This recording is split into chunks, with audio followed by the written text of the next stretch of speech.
Science is all around us. It shapes how we live, how we think, and even how we function as a society. Growing up, we learn about the many disciplines of science.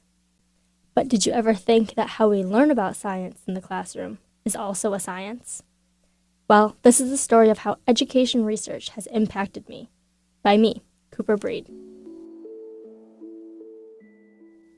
I grew up in a house with my mom, my dad, and my older sister. We lived in an urban city in central New York. I went to a small elementary school just a few blocks from my house. Every morning we met as an entire school to talk about daily announcements, and almost every month there was an event to attend, whether it was a potluck or musical performance. I was fortunate to attend this school because science shows that smaller schools are able to build stronger communities and cause teachers to become more devoted to their students' learning. And science also shows that having a smaller school size is even more beneficial for learning in areas such as inner cities, where there are more disadvantaged students. But when I was in 4th grade, the school closed. We combined with another elementary school into the local middle school. It was a really big, dark, and scary building. And at this point, school wasn't very fun.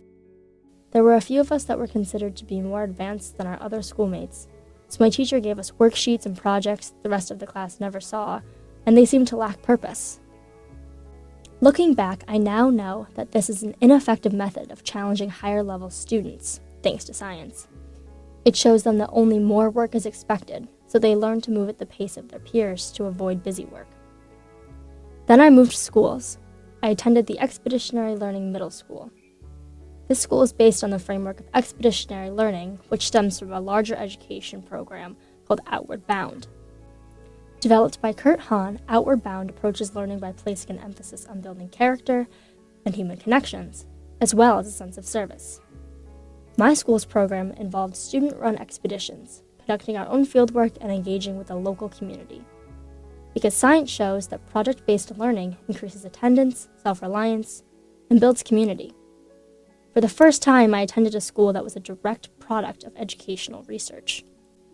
Over the 3 years that I spent there, I worked with my classmates to understand various perspectives on topics such as turn of the century, slavery, war, and climate change. Through my time at this project-based learning school, I was able to find a leader within myself. I began to love learning again. I became very passionate about science during my time here, thanks to the expeditions and discovery. Because science shows that project-based learning increases the capacity of critical thinking, the use of applying previous knowledge to new situations, and even self-reflection. The experience I had in middle school prepared me for high school. I was able to assume leadership roles such as becoming a key club officer and eventually president, as well as leading the ensemble for the school's musicals. I found myself feeling very fortunate in my education path as the graduation rate for my high school hovered around 50% during my time there. The odds were stacked against myself and my fellow inner-city peers, as science shows urban students are twice as likely to not finish high school in comparison to their suburban counterparts. So the mission of my high school was to get students a diploma, not so much to build character and community. At that point, I assumed non-traditional learning styles were part of my past. But fast forward to my freshman year in college, I took an inquiry-based biology class, which is another form of project-based learning. This course, by design, developed our scientific skills and engaged us in scientific discovery, because science shows that learning through investigation empowers students and breaks the habit of accepting only one right answer. Further, inquiry-based classrooms encourage students to become self-directed and more independent. I give credit for my interest in educational research to this course, as it reintroduced non-traditional styles of learning and teaching into my life. But this inquiry-based class was one of a kind, so to speak. Most of my classes were the traditional lecture style where learning is considered to be passive, as opposed to mentally engaging. I felt that these classes were simply okay and not very interesting. But I probably felt this way because science shows that classes that are set up as traditional lecture style leave little room for self-reflection and discussion concerning student error. It is clear to me now that the educational experiences of my life were made possible by scientists. No, not those scientists, these scientists. Throughout history, people have studied the impact of teaching on students and learned from it in order to improve teaching methods. But how do we even come to the point of being able to say the phrase, because science shows?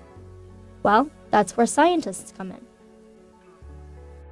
The National Science Foundation supports the participation of undergraduate students to NSF-funded research projects through various grants.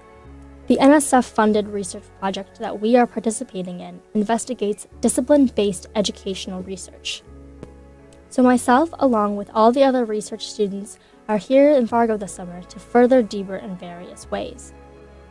Without careful analysis and investigation of education, we cannot support the blanket statements that begin with, because science shows. Education research is science, and it is science that impacts everyone in our society. Education is a right, so let's do it right.